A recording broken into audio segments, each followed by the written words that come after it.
Welcome to our channel DMT logics. ఈ రోజు క్లాస్లో మనం సెకండ్ సెమ్ స్కిల్ పేపర్లో సెకండ్ యూనిట్లో లాంగ్ ఆన్సర్ క్వశ్చన్స్ నేర్చుకుందాం. 5 minutes స్కిప్ చేయొద్దు, జాగ్రత్తగా విను. 10 మార్కులు నీ చేతిలో ఉంటాయి, ఓకేనా? స్కిప్ చేయొద్దు. First question, what are the 7 P's of service marketing? అసలు ఈ సర్వీసింగ్ మార్కెటింగ్లో ఉన్న 7 P'లు ఏంటి అని అన్నది. First P product. ఆల్రెడీ దీని గురించి మనం 5 మార్క్స్ క్వశ్చన్స్లో డిస్కస్ చేసాం. ఓకే, ఎవరైనా చూడకపోతే డిస్క్రిప్షన్లో లింక్స్ ఉన్నాయి, చూడండి. ప్రోడక్ట్, కంపెనీ ఇచ్చే ప్రోడక్ట్ మీద డిపెండ్ అయి ఉంటుంది. ఫస్ట్ సర్వీస్ మార్కెటింగ్ చేయాలంటే ఫస్ట్ పిఎన్టీ ప్రోడక్ట్. ఆ ప్రోడక్ట్ అనేది దాని యొక్క ప్యాకేజింగ్, అందులో అసలు నువ్వు ఈ ప్రోడక్ట్ గురించి ఏంటి చెప్పాలనుకుంటున్నావు, అదేవిధంగా అవతల వాడి నీడ్ ఏంటి, అవతల వాడి అవసరం ఏంటి, అవన్నీ తెలుసుకుని ప్రోడక్ట్ని నువ్వు తయారు చేయాలా. ఇది ఫస్ట్ పాయింట్. సో దీనికోసం ఈ సోదంతా ఇక్కడ రాసా, ఓకేనా? ఇదంతా కలిపిన అదే వస్తుంది. ఓకే, రెండోది ప్రైస్. ఖచ్చితంగా డిస్కౌంట్ చెప్పి పెడుతుండాలి. ప్రైసింగ్ స్ట్రాటజీస్ అనేది కస్టమర్స్ని అట్రాక్ట్ చేస్తుంది. Third place. నువ్వు పెట్టే బిజినెస్ అనేది అందరికీ అందుబాటులో ఉండే ప్లేస్లో పెట్టుకోవాలి, ఓకేనా? లొకేషన్ అనేది చాలా ఇంపార్టెంట్ నేను చెప్పాడు. నాలుగోది ప్రమోషన్. ఇది మనకు ఆల్రెడీ తెలుసు, ప్రమోషన్స్ని వాడతాం. నీ నీ బ్రాండ్ గురించి నువ్వు యూట్యూబ్లో యాడ్లు వేసుకుంటావో, ఇన్స్టాలో యాడ్లు వేసుకుంటావో, ప్రమోట్ చేసుకుంటూ ఉండాలి, ఓకే? సో అందులో కొన్ని అడ్వర్టైజ్మెంట్స్ యొక్క పేర్లు ఇచ్చాడు. Contests, live streams, endorsements, social media marketing. So ఇవి. ఐదోది పీపుల్. ఏం చేయాలంటే this refers to the people who work for the company in customer facing goals. This people can effect a customer level of satisfaction. ఖచ్చితంగా అవతల customer యొక్క satisfaction ఖచ్చితంగా ఉండేటట్లు చూసుకోవాలి నీ ప్రోడక్ట్ మీద. అప్పుడే నీ ప్రోడక్ట్ ఎక్కువ రోజులు నడుస్తుంది. As much as the service they provide, because customers associate services with the people who deliver them. So ఆ ఏదైతే ప్రోడక్ట్ ఉందో డెలివరీ చేసేవాడు కూడా కరెక్ట్గా ఉండాలి అని చెప్తూ వచ్చాడు. సో నెక్స్ట్ పాయింట్, ఆరోది process. Business train their staff members to perform service using set process. కొంత ప్రాసెస్ అనేది చెప్పాలి. ఆ మార్కెటింగ్ ఎలా చేయాలి అనేది ప్రతిదీ కూడా తన స్టాఫ్ మెంబర్స్కి, ఈ బిజినెస్ ఆర్గనైజర్ ఎవరైతే ఉన్నారో వాళ్ళ ప్రాసెస్ని మొత్తాన్ని వాళ్ళకి చెప్పాలి. అలాంటప్పుడు ఆడు మార్కెటింగ్ చేయడం ఈజీ అవుతుంది అని చెప్తూ వచ్చారు. First symbols that visualize each step of the process. ప్రతి స్టెప్ ఇలా జరుగుతుందిరా బాబు అని సింబల్స్తో చెప్తే అవతల వాడికి ఈజీగా ఉంటుంది. రెండవదిగా ఎక్కడ ఎప్పుడు నువ్వు యాక్షన్ తీసుకోవాలి, ఫ్లో చార్ట్స్ ఉపయోగించాలి, స్టెప్ ట్రాన్సిషన్స్ వాడాలి, regular revision process to strengthen existing steps and add new once. రోజుకి నువ్వు రివిజన్ చేసుకుంటూ కొత్త పాయింట్లు తెలుసుకోవాలి. ఎవరైతే ఈ ప్రాసెస్లో ఉన్న కిందన ఉన్న స్టాఫ్ మెంబర్స్ ఉన్నారో వాళ్ళ కోసం చెప్పాడు. Next physical evidence. 7వ పాయింట్ ఏంటి? Physical evidence. అంటే నా దగ్గర ఎంతమంది పిల్లలు చదువుకున్నారు, ఇప్పుడు ఫస్ట్ ఆఫ్ ఆల్ నేనే తీసుకోరా, నా దగ్గర ఇంతమంది పిల్లలు చదువుకున్నారు, ఎంతమంది పిల్లలు పాస్ అయ్యారు, ఇంత పర్సంటేజ్ నా ఛానల్కి వచ్చింది అని ఎవిడెన్స్ని చూపిస్తేనే కదా ఎక్కువ మంది పిల్లలు నా దగ్గరికి వస్తారు. అదే చెప్పాడు. ఈ ప్రోడక్ట్కి ఎంత రేటింగ్, ఫ్లిప్కార్ట్లో చూస్తాం కదా 4.5 రేటింగ్, 5 రేటింగ్ చూస్తాం కదా, అదే ఫిజికల్ ఎవిడెన్స్. కొన్నవాడి కింద ఫోటోలు పెడతాడు, రివ్యూలు రాస్తాడు. ఈ విధంగా ఫిజికల్ ఎవిడెన్స్ ఖచ్చితంగా ఉండాలి అని చెప్తున్నాడు అంతే. సో ఇందులో కొన్ని పాయింట్స్ ఇచ్చాడు. Comforts of waiting area, the color scheme and decoration within the service provide quality, cleanliness of business, clothing staff members, the branding of any product they buy after a service.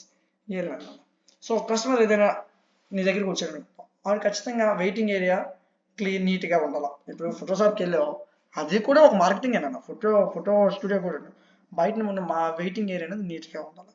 అక్కడ decorations అన్ని క్లియర్గా ఉండాలి, ఆ business క్లీన్గా ఉండాలి, staff members కూడా అలా clothing అనేది బాగుండాలి, వాళ్ళు ఇచ్చే ప్రోడక్ట్కి ఒక యూనిక్ బ్రాండింగ్ ఉండాలి అని చెప్తున్నారు. అంతేరా, ఫస్ట్ క్వశ్చన్ ఇంతేరా. 4 నిమిషాలు జాగ్రత్త వింటే అయిపోయిందిరా. ఈ క్వశ్చన్ చిన్నది, ఇది 10 మార్క్స్కి ఎక్కువగా ఇవ్వడు. ఫస్ట్ క్వశ్చన్ మాత్రం 10 మార్క్స్కి ఎక్కువ ఉపయోగపడుతుంది. ఈ క్వశ్చన్ ఒకసారి చూసేద్దాం. ప్రోడక్ట్ ప్లానింగ్ ప్రైసింగ్లో ఏ స్టెప్స్ని ఫాలో అవ్వాలి? First step, processing of setting prices. Every organisation face a problems of setting the prices of product. ప్రతి బిజినెస్లో ఇదే మెయిన్ పాయింట్ అన్న. ఆ ప్రోడక్ట్కి నువ్వు ఎంత ప్రైస్ ఫిక్స్ చేయాలా దాని మీదే నీ యొక్క ఏదైతే నీ కంపెనీ యొక్క గ్రోత్ ఉందని డిపెండ్ అవుతుంది అని చెప్తున్నాడు. Next, the main aim of marketing strategy of an organisation to attain marketing objectives and satisfy the target market. నువ్వు మార్కెట్లో నీ ప్రోడక్ట్ నమ్ముతావు, కానీ అతను కస్టమర్ సాటిస్ఫై అవుతుందా లేదో కూడా చూసుకోవాలి. అదేవిధంగా marketing decisions affect the prices of products. నువ్వు తీసుకునే డెసిషన్స్ ప్రైస్ మీద ఎఫెక్ట్ చూపించకూడదు, అలా చూపిస్తే ఇబ్బంది పడతాం. ఓకే, కొన్ని స్టెప్స్ ఇచ్చాడు. ఫస్ట్ది సెట్టింగ్ ప్రైస్ ఆబ్జెక్టివ్స్. అంటే ఖచ్చితంగా మల్టిపుల్ ప్రైసింగ్ ఆబ్జెక్ట్స్ ఉండాలి. Survival involves the formation of a short term price.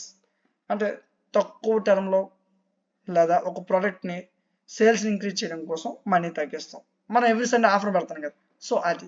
Next quality better quality ఇవ్వాలా, వాడు ఇచ్చిన ప్రైస్కి ఇంకా 2 రేట్లు ఎక్కువ ఉన్నట్టే క్వాలిటీ ఇవ్వాలా అని చెప్తున్నాడు. క్వాలిటీని ఎప్పటికప్పుడు ఇంప్రూవ్ చేయాలా. Next estimate in the product డిమాండ్ని నువ్వు ఖచ్చితంగా ఎస్టిమేట్ చేయవలసి ఉంటుంది. సో ఇవన్నీ చేస్తేనే ఖచ్చితంగా నీ ప్రొడక్ట్ అనేది మార్కెటింగ్లోకి వెళ్తుంది. ప్రోడక్ట్ ప్రైసింగ్ కూడా ఇవన్నీ చూసుకొని చేయాలి. ఓకేనా? సో దీనికి సంబంధించిన పీడిఎఫ్ అనేది మన యాప్లో అవైలబుల్ ఉంది. App name DMT logics, play స్టోర్లో ఉంటుంది, డౌన్లోడ్ చేసుకోండి. సెకండ్ యూనిట్లో షార్ట్ ఆన్సర్ క్వశ్చన్స్ నేర్చుకుందాం. స్కిప్ చేయొద్దు, 5 minutes జాగ్రత్తగా వినండి, 5 మార్కులు కన్ఫామ్గా నేర్చుకోవచ్చు. ఓకేనా? జాగ్రత్తగా వినండి. First question, what is marketing mix? 4 P's of marketing. ఈ మార్కెటింగ్లో 4 P's అనే ఒక రూల్ ఉంది. ఆ రూల్ గురించి మాట్లాడుకుందాం. First, the marketing mix also known as the 4 P's of marketing. Same క్వశ్చన్లో ఇచ్చింది. అంటే 4 కీ ఎలిమెంట్స్ ఉంటాయి. ఒకటి product, price, place, promotion. First product గురించి నేర్చుకుందాం. The item or service being sold must satisfy consumer need at side. So ఎవరైతే customer అనేవాడు ఉన్నాడో అవతల వాడి అవసరాన్ని బట్టి, అవతల వాడి కోరికని బట్టి మనం ఆ ప్రోడక్ట్ని అమ్మాలా. రెండోది ప్రైస్ ఎప్పుడు కూడా 2లో ఉండకూడదు, 2 హైక్ ఉండదు, మధ్యలో ఉండదు. ప్రైస్ ఎప్పుడు కూడా తక్కువ ఉండకూడదు, ఎక్కువ ఉండకూడదు. కన్జ్యూమర్కి ఎక్స్పెక్ట్ చేసినంత కరెక్ట్గా సరిపోవాలా. నెక్స్ట్ ఇది ప్రమోషన్. ఖచ్చితంగా నువ్వు ఏదైతే మార్కెటింగ్ చేస్తున్నావో అందులో ప్రమోషన్ అనేది ఖచ్చితంగా చాలా కీ రోల్ అనేది పోషిస్తుంది. నువ్వు అసలు ఏం చేస్తావు, నీ దగ్గర ఫ్యూచర్స్ ఏంటి, నీ దగ్గర ఎందుకు కొనాలి అనే దాన్ని క్లియర్గా నువ్వు ప్రమోట్ చేసుకోగలగాలి. 4వ P ప్లేస్. నువ్వు లొకేషన్, ఎక్కడ కొంటున్నావు, ఎక్కడ అమ్ముతున్నావు, లేదా ఎక్కడ సేల్స్ ఎక్కువ పెరుగుతుంది, ఈ ప్లేస్ అనేది ఖచ్చితంగా ఇంపార్టెంట్. ఎందుకంటే నువ్వు ఎక్కడ పడితే అక్కడ ఊరు అవతల తీసుకువెళ్ళి బిర్యానీ కొట్టు పెడితే ఎలా సేల్ అవుద్ది? అవుతుంది కదా. సో ఊర్లో ఉండాలి. ఊరికి 5 కిలోమీటర్ల దూరం బిర్యానీ కొడితే ఊర్లో ఉన్న ప్రతి వాడు రాలేడు కదా. సో అంటే నువ్వు పెట్టే లొకేషన్ అనేది చాలా క్లియర్ కట్గా ఉండాలా, అందరికి అందుబాటులో ఉండేటట్లు ఉండాలా అని చెప్పాడు. ఇవి 4 P's నాన్న. రెండో క్వశ్చన్ వచ్చేసరికి సోషల్ మీడియా మార్కెటింగ్. ఇది మన అందరికీ తెలిసిందే, రోజు యూట్యూబ్ ఓపెన్ చేస్తున్నప్పుడు యాడ్లు పడుతున్నాయి కదా, అదే సోషల్ మీడియా మార్కెటింగ్. అంటే ఇంటర్నెట్ని యూజ్ చేసుకుని చేసే ఒక మార్కెటింగ్ని సోషల్ మీడియా మార్కెటింగ్ అంటారు. ఇందులో ఆడియన్స్ కనెక్ట్ అవ్వాలంటే ఫస్ట్ ఒక బ్రాండ్ ఉండాలా. కనెక్ట్ అవ్వడం వల్ల మనకు వచ్చే లాభాలు, సేల్ పెరుగుతుంది, వెబ్సైట్ ఉండాలా, ఒక ఫాలోవర్స్ కమ్యూనిటీ ఉన్నవాడికి. ఇప్పుడు ఏం చేస్తున్నారు, ఇన్స్టాగ్రామ్లో ఉన్న ఇన్స్టా కానీ యూట్యూబ్ కానీ ఫాలోవర్స్కి ఏం చేస్తున్నారు, అరే బాబు మా యాప్ని ప్రమోట్ చేయరా, అరే బాబు మా ఛానల్ ప్రమోట్ చేయరా అని చెప్తున్నారు. అంటే ఖచ్చితంగా కమ్యూనిటీ ఆఫ్ ఫాలోవర్స్ వాళ్ళ దగ్గర ఉండాలి. ఓకేనా? సో ఈ విధంగా ఈ సోషల్ మీడియా మార్కెటింగ్ అనేది పనిచేస్తుంది. Producing relevant content that users will share their own network helps brands increase their exposure. అంటే నువ్వు ఏదైతే సోషల్ మీడియా మార్కెటింగ్ ఉపయోగిస్తున్నావో, నీ మార్కెటింగ్ ఎలా బయటకు వెళ్ళాలనుకుంటున్నావు, అదన్నీ కూడా దానికి దగ్గరగా ఉన్నవారు రిలివెంట్ యూజర్స్ని తీసుకోవాలా. Relevant content. ఇప్పుడు ఫర్ సపోజ్ నేను ఎడ్యుకేషన్ గురించి చెప్తున్నాను, నేను వెళ్ళి సినిమా చూడండి అంటే బాగోదు కదా. నేను ఎడ్యుకేషన్ ఛానల్, నేను ఏదైనా బుక్స్ను ప్రమోట్ చేస్తే మీరు వింటారు, అదే సినిమాని ప్రమోట్ చేస్తే బాగోదు కదా. అంటే రిలివెంట్గా ఉన్నది. మూవీస్ రివ్యూస్ చెప్తారు, వాళ్ళు మూవీస్ని ప్రమోట్ చేసుకుంటారు. అంటే రిలివెంట్ కంటెంట్ దగ్గర మాత్రం ఇలాంటి ప్రమోషన్స్ చేసుకోవాలా సోషల్ మీడియా మార్కెటింగ్ అని చెప్తూ వస్తున్నాడు.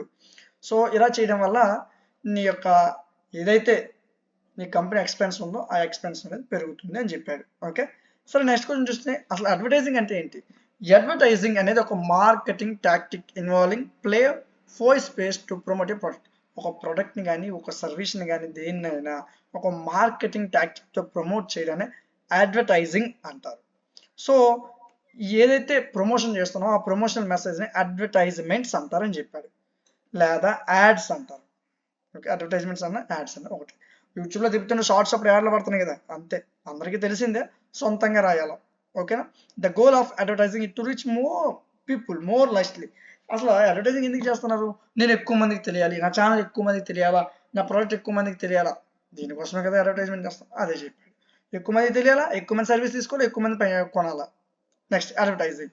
The techniques and practices used to bring products, service, opinions, causes to public notice for the purpose of persuading the public to respond in a certain way toward what is advertised. ఏం లేదు, అసలు advertising చేసేటప్పుడు నువ్వు ఏం use చేయాలా, నువ్వు అసలు చెప్తున్న ప్రోడక్ట్ ఏంటి, నీ సర్వీస్ ఏంటి, ఎందుకు దాన్ని ప్రమోట్ చేస్తున్నావు, అవన్నీ క్లియర్ కట్గా ఉండాలి అడ్వర్టైజ్మెంట్లో అని చెప్తున్నాడు. Most advertising involves promoting a good that is for sale. ఎక్కువ మంది అడ్వర్టైజింగ్ ఎందుకు చేస్తారు? తన సేల్ పెంచుకోవడం కోసం, బ్రాండ్ మార్కెటింగ్ పెంచుకోవడం కోసం. అదేవిధంగా similar methods are used to encourage people to drive safely, to support various characters or to vote for political candidates among many other examples. ఇప్పుడు ఏమవుతుంది, అరే బాబు మీ ఓట్ని దుర్వినియోగం చేసుకోవద్దురా బాబు అని, లేదా పొగాకు తాగడం ఆరోగ్యానికి హానికరం, ఇలాంటివి కూడా యాడ్లే కదా, అది కూడా అడ్వర్టైజింగ్. సో కొన్ని అడ్వర్టైజింగ్ ఏమో సేల్స్ పెంచుకోవడానికి, కొన్ని అడ్వర్టైజింగ్ ఏమో అవేర్నెస్ని తీసుకురావడానికి చేస్తున్నారు. అంతేనా? That's it. 3 క్వశ్చన్లు సొంతంగా నేర్చుకో. నేను చెప్పింది విను, రెండోసారి ఒకసారి పుస్తకం ఒకసారి పీడిఎఫ్ తీసుకో, నేర్చుకో. ఈ పీడిఎఫ్ మన యాప్లో అవైలబుల్ ఉందా? మన app name DMT logics, play స్టోర్లో ఉంటుంది, డౌన్లోడ్ చేసుకోండి.